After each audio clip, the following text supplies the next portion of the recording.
Hello, Princess on a Pillow here. I am here to do a review slash recap with my opinion on 90 Day Fiance before the 90 days. This is part 2.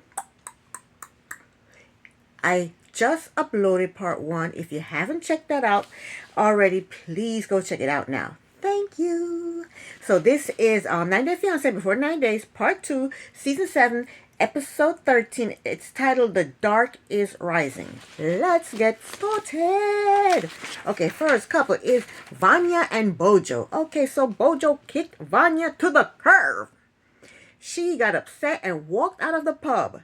Now she's standing outside in the dark, in the cold, crying with glitter all over her face. Meanwhile, inside the pub, Bojo's friends are telling him that he is stupid for dumping her. Bojo told them that he just doesn't like her. He feels nothing for her. They made him feel like shit because they said she came all the way from the States just to meet you.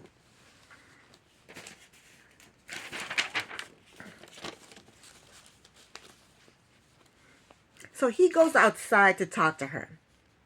I gotta tell you, I'm on Bojo's side. He was upfront with her. He was upfront with her about his feelings. He told her that from the get-go, from jump, he told her he didn't feel the chemistry. And he's still talking to her. He's still hanging out with her, still taking her sightseeing. He took her to meet his friends, took her cooking, planned on introducing her to his wife, his mother. He's still hanging out with her, even though he says there's no chemistry between them. You know, so then she got in front of his friends. She got in front of his friends and embarrassed him. So I'm on his side. I would have dumped her too. Anyway, he tried to talk to her, to apologize to her, but she did not want to hear it. So next, Vanya is at the apartment, because I think it's the next day, and Bonjo sent her a video text apologizing, and he asked her to go with him for a friendly lunch. And she wants closure, so she decided to go. So they meet up, and she told him that she came to Croatia to pursue their relationship. She told him that they even said I love you to each other, and he asked her to come so they can meet up, and he told her, I never said I love you to you. She said, you did. Yes, you did. He said, I never said I loved you. She said, okay. And in their confessional, she pulled out the receipts, and lo and behold, Bojo said, I love you several times.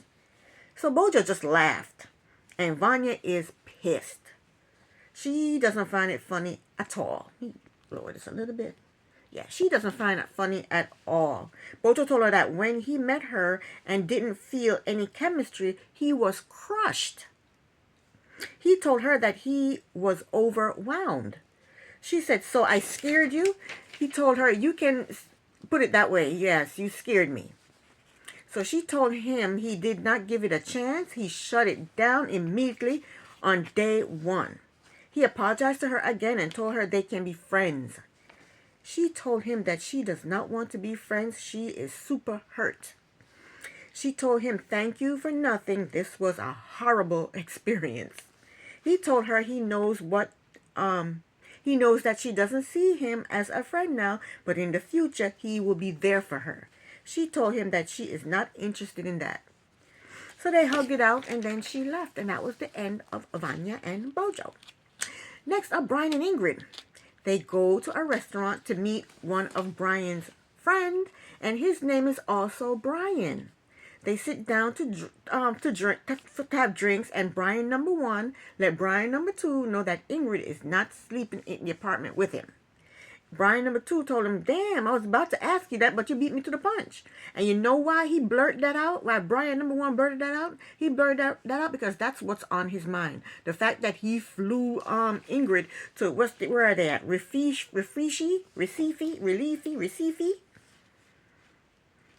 He flew her to Recife, and he's still not having sex with her. That's what's pissing him off. That's what's on his mind. That's why he blurted that out to his friend. But I heard through the grapevine that they're broken up, and he's calling her all kinds of whores on social media. What a mature man, right? So Ingrid, babe, you dodged a bullet, girlfriend. You dodged a bullet. So Brian number one and Brian number two are talking. They're speaking in English, and we find out that Brian number one is not divorced. He claimed that his wife is not showing up to the hearing.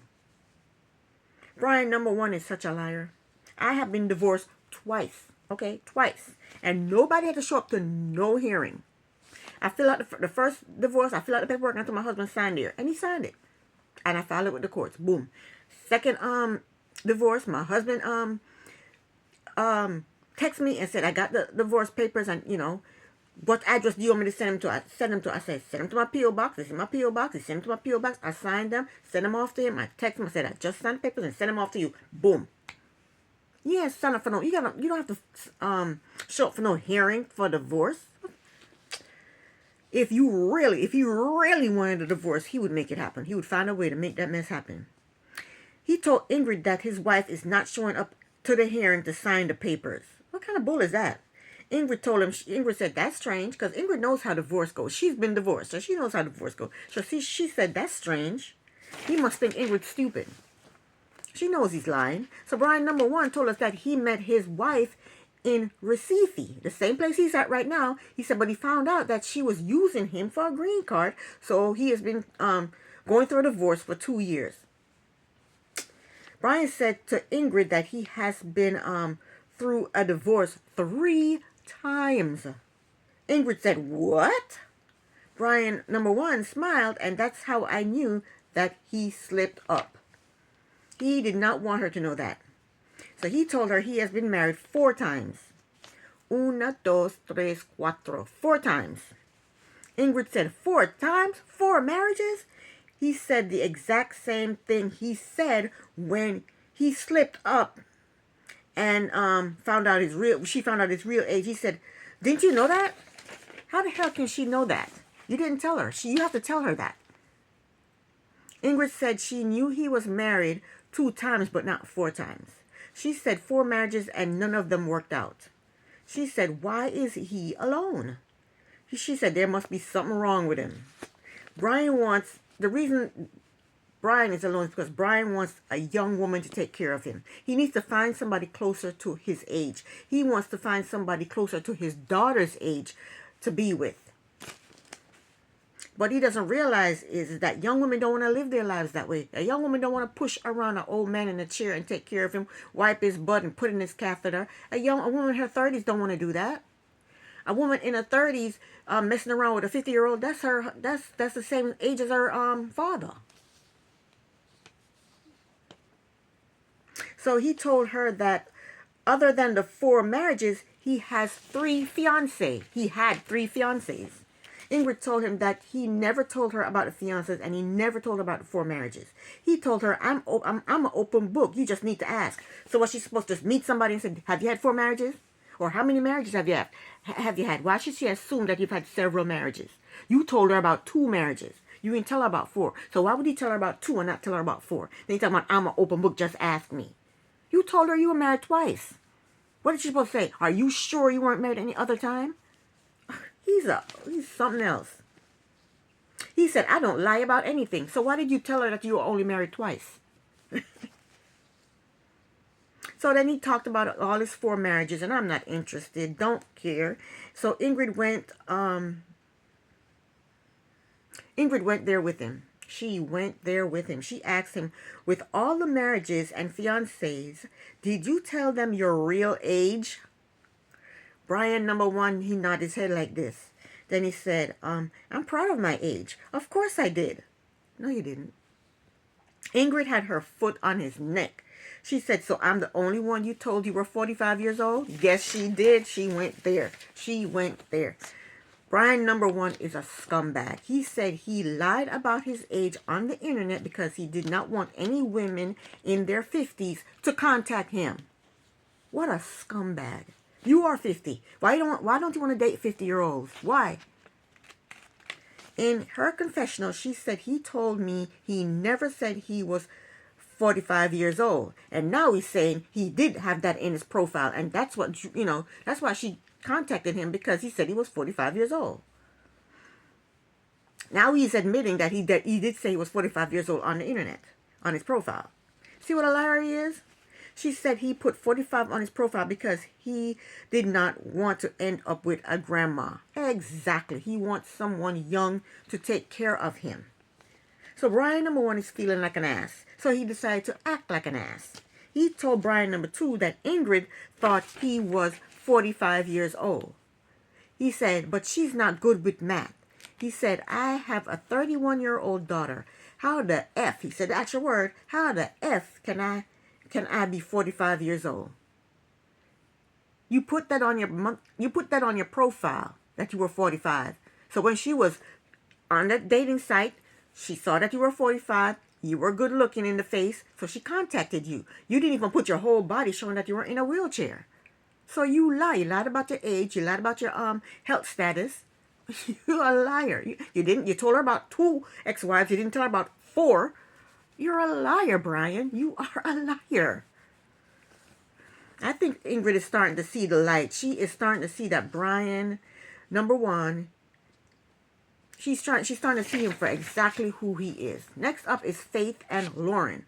They go to an outside restaurant. It's the last day in Faith's hometown. They sit down to eat chicken intestines, and Lauren actually liked it. So they talked about their relationship, and Faith is fearing that Lauren will cheat on her again. He promised he will never cheat on her again, so she upscaled him again to boyfriend status. So now Lauren has all kinds of ideas.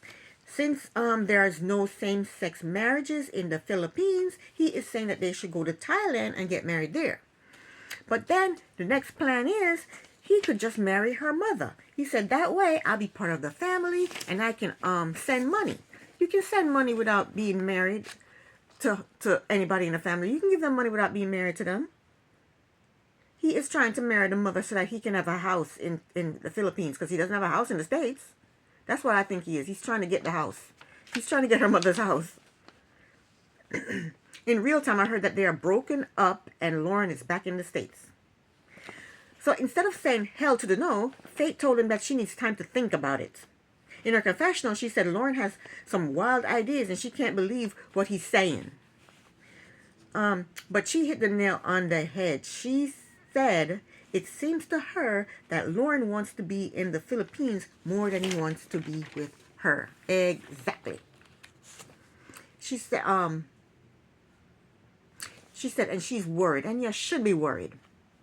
This man has nothing. Your mom has a house. Now he wants to marry the mother so that he'll have a place to live.